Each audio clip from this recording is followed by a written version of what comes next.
Hello everyone. First, I'd like to thank the BIM R&B organizing committee for allowing us to present this work about a scan to BIM workflow applied to the heritage conservation case of Bab Mansour in Meknes, Morocco. I introduce myself. My name is Sofia Hakdaoui. I hold a PhD degree in the Scientific Institute and the Faculty of Science of Rabat on the thematic of monitoring and change detection for remote sensing and LiDAR data using artificial intelligence. I hold a master degree in BIM management of infrastructure project on from the Great Institute in Barcelona. I am also currently working at Like System as a technical support engineer and a reality capture manager.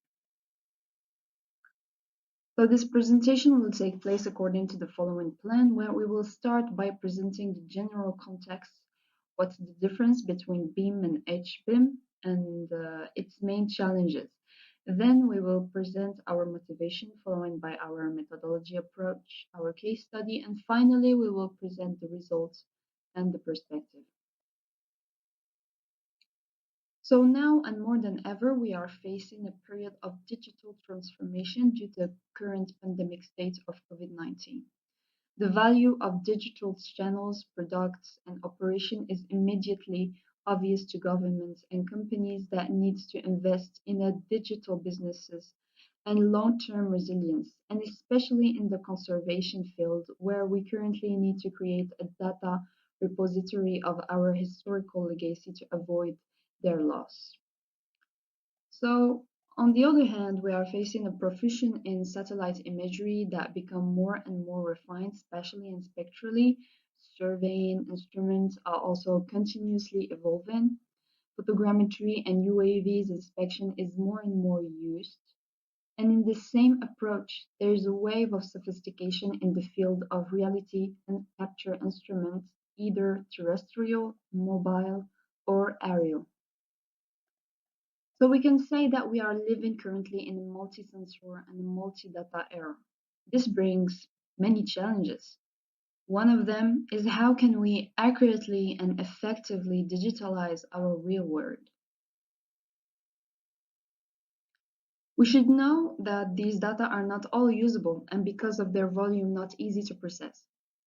As we see in this pyramid, shows the information value chain where the increase of value of information is interlinked with the decrease of the value of the data volume. And this thanks to the machine learning that plays a major role in this process by providing decision making out of many different types of raw data as shown here in the lower base of this pyramid.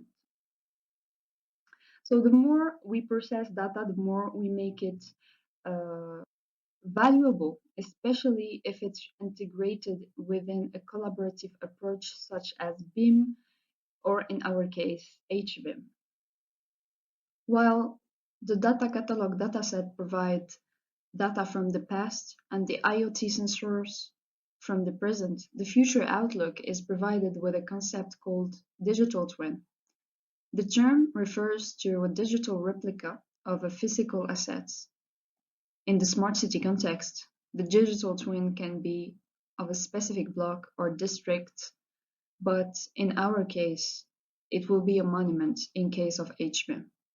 It is created in order to support co-creation and test scenarios with city parameters. So here we introduce two terms in this presentation that we should not mismatch. We have BIM and digital twin. These two processes are both based on the existence of a structured interoperable data processing, where BIM is a process involving the generation and management of digital representation of a physical and functional characteristic or places. On the other hand, digital twin refers, as we said, to a digital replica of a physical asset, processes and systems that can be used for various purposes. So digital twin has the characteristic to involve in its platform information that comes from the physical world as well, and thus aim to provide real-time operation data and analytics based on machine learning algorithms to detect, maintain, and predict the events. So as we said, BIM allows the entire project team to collaborate and create a single source of data that assists construction, estates, and facilitate management processes and the extraction of information through the life cycle of the building. It's actually a process of illustrating in digital terms all the elements that compose a building. This process seems interesting to use in heritage, but it is essential to keep in mind that heritage application requires adaptation of the process to fit irregular features into the regular BIM framework. These diagrams express the relation between the HBIM model and the digital twin on the one hand, and how they can connect it to the physical object through the placement of sensors collecting real data. The scheme in the lower right of the corner shows the general data analysis and simulation workflow in digital twin environments with HBIM model as digital replica to support decision-making processes for the preventive conservation of assets.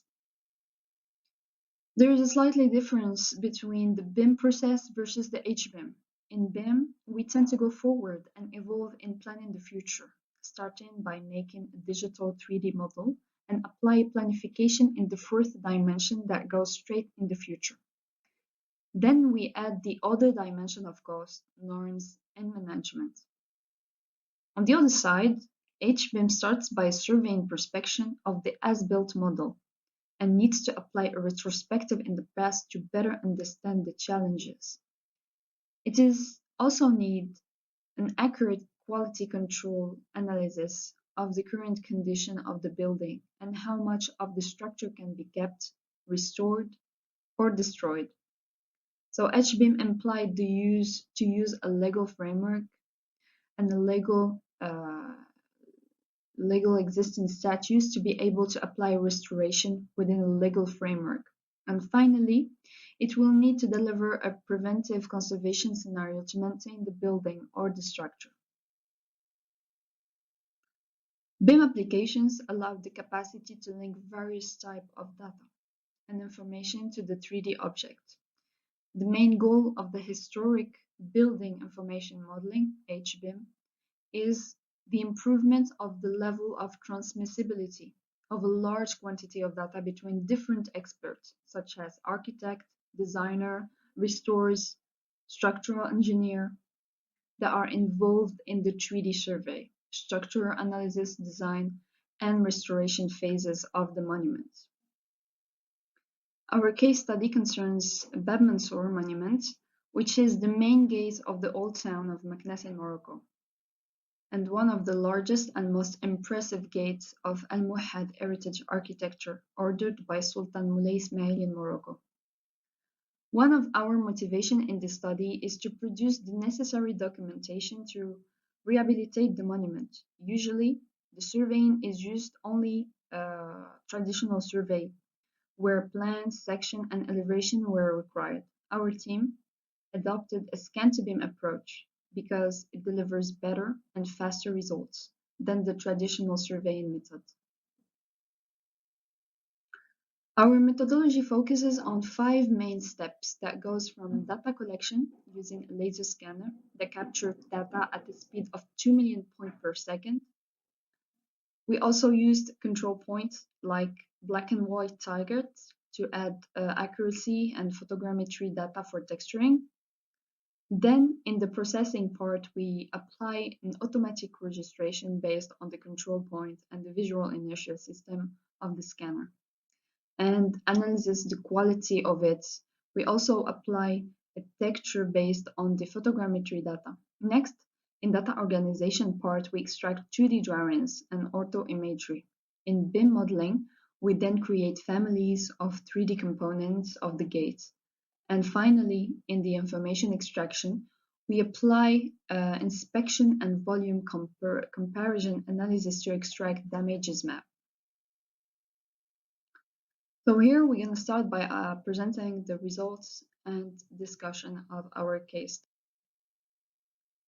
So in scan to beam process, a laser scanner, in our case an RTC 360, is used to capture an accurate 3D scan of the real-world condition on a project. The advantage of this technology is that it removes a large degree of human error. It is way faster to collect, and sometimes only one visit is enough to collect all the data of the project. So how does a laser scanner work? A laser scanner uses a remote sensing by LiDAR, that stands for light detection and ranging. It is a distance measurement technique based on analysis properties of light beam that goes and interacts with the solid and returns to its emitter. This scheme shows the evolution of data acquisition in terms of quantity between a laser distance measure that acquires only 1.2 distal 3D that works similarly to a total station. These two materials have the characteristic to function manually, meaning that they need the human interaction to decide whether elements should be pointed at and measured. So at this method, in case of large acquisition, it can be very time consuming to use. While on the other hand, the laser scanner or the 3D laser scanner can acquire automatically millions of points around it. So how does it work? Laser scanner sends a laser pulse during a microsecond and waits for the signal to return that interaction with the solid to provide distance and intensity. Then it keeps repeating this process while rotating in 360-degree horizontally and 270 vertically until it scans everything around it. This process can take between 26 seconds until 2 minutes in function of the density that we want to reach. So this video summarizes what we said previously in terms of how the laser scanner works to acquire only, for example, one setup.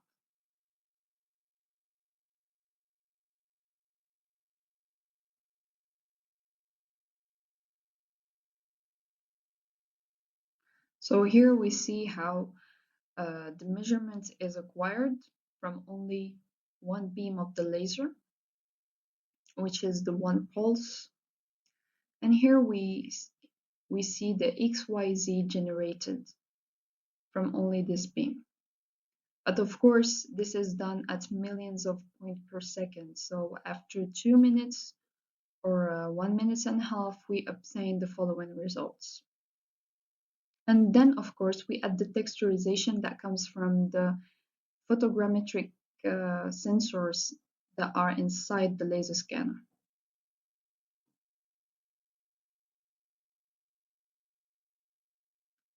Since a scanner laser has a limited range of acquisition, we should have to create many setups in order to augment the perimeter of acquisition and acquire more data in function of the need of our project, building, or monument. This process is called registration. So the results obtained is as follows. A point cloud, which is a 3D representation of the real world in millions of points with their x, y, and z coordinates, either in a geographical or in a relative coordinate system. In addition, the textural values acquired from the image sensors or from an external photogrammetrical tool is automatically added to each point. Here, we see some example acquired in Morocco, like the lighthouse the lighthouse or the twin centers towers in Casablanca, and also some few setups of Hassan II Mosque. So in our case study of Bab Mansour, the data processing part was mainly about registration and using targets and the combination of photogrammetry data for texturization. We also used black and white targets as a surveying approach to enhance the quantity and the quality of the registration of all the setups, and then we apply a georeferencement of the point cloud on the local coordinate system. Here we see an example of an orthophotography acquired on site. So in data organization part, we did a various dataset classification based on the delivery. We did a segmentation of the point cloud according to Mansour layout, walls, thickness, doors, curbs, and the pillars or pole. We also compile historical documentation, especially concerning the 8 structural poles that holds the gates, where historically during Almohad era, they've been brought from an ancient Roman site named Volubilis near the city.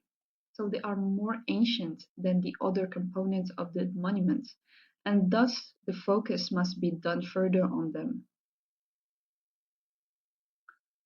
The BIM modeling part includes the classification, the components, of the components and modeling of 3D object families. We currently and constantly verify model against point cloud to avoid any mistake.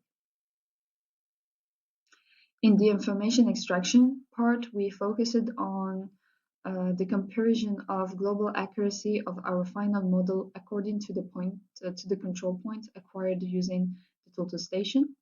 The second step was to apply an inspection comparison of the main structural pole based on a theoretical model and flatness analysis since no surveying data was available. Then we create a 3D visualization combining the IFC to the point cloud, as we can see in this following animation video.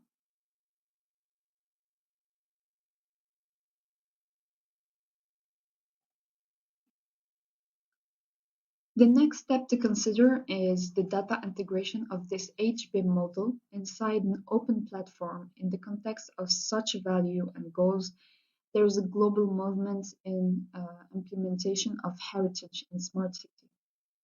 The concept of smart cultural heritage is about digitally connecting institutions, visitors, and objects in dialogues. Smart heritage focuses on adopting more particularly and collaborative approaches, making cultural data freely available or open, and consequently increasing the opportunities for interpretation.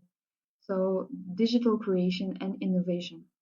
This offers potential and unprecedented access to cultural artifacts and experiences across distances in which culture consumers are no longer passive recipients. So the HBIM process goes in the field to develop a digital twin platform that will serve for a smart heritage city concept. Its advantage is that it lies in the link between heritage conservation and the management of tourism flows. And it offers a reading at different level of the data collected. This also allows better management of the building. With this data, it will be, for example, possible to have alerts and to intervene as soon as possible on a crack or degradation that would not be visible to the naked eye. The key standard for the 3D city models is the format CTGML. It is based on geography markup language, an OGC abstract specification that models the world in terms of features. It also represents the physical world object with 4 aspects: semantic, geometry, topology, and appearance. Functionally, the CTGML is partitioned into modules. These modules provide support for the definition of different thematic models such as building, land use, city, furniture, and so on. One of these advantages is that further thematic extension can be added without having to release a new version of the data model, which is very interesting an interesting characteristic, especially for developing digital twin for heritage purpose. Next, we need to answer to the question on how can we effectively connect the real world of our monument into the virtual platform of digital twin.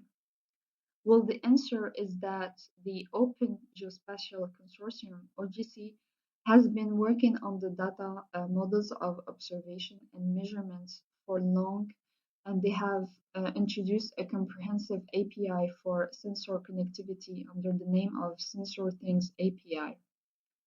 The sensor device is split in two logical parts: the thing that connects the network and the sensors that make the observation. To improve the semantic interoperability, both Sensor Things and CTGML relies on linked data instead of static data model. The observation and object are described by referencing the attribute from external sources into a data stream. This scheme represents the digital twin environments for the valuation of management of this cultural heritage. We see here that the socio-economical function of this digital platform is important to include in development projects in the future because it takes a long time to apply. Whereas we see in the center of the platform, Heritage Digital Twin will have as objective to the exploitation of the 3D HBIM model with its semantic, which will serve as a basis for this monitoring, the follow-up, and the detection of degradation on one part. And on the other part, it's also the model will be used on platforms of promotions of the knowledge via and through a service of cataloging with, for example, virtual reality or immersive tool. But also this platform will allow a better assessment of the touristic potential of the sites of monuments. And finally, it aims to offer a better management and governance. So as a conclusion, we can say that the use of terrestrial 3D laser scanning techniques made a significant contribution to the field of architecture, survey, construction, conservation, and restoration in Morocco. And it makes it possible to enjoy all the benefits that BIM brings.